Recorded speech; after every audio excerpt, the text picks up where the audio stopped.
National Weather Service has issued Tornado Watch number 69, effective until 1 a.m. Central Daylight Time Friday.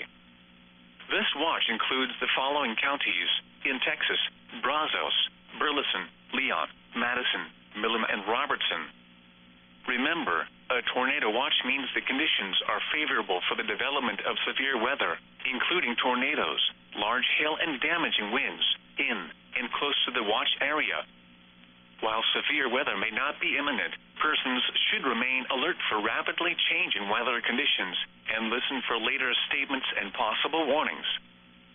Stay tuned to NOAA weather radio, commercial radio and television outlets, or internet sources for the latest severe weather information.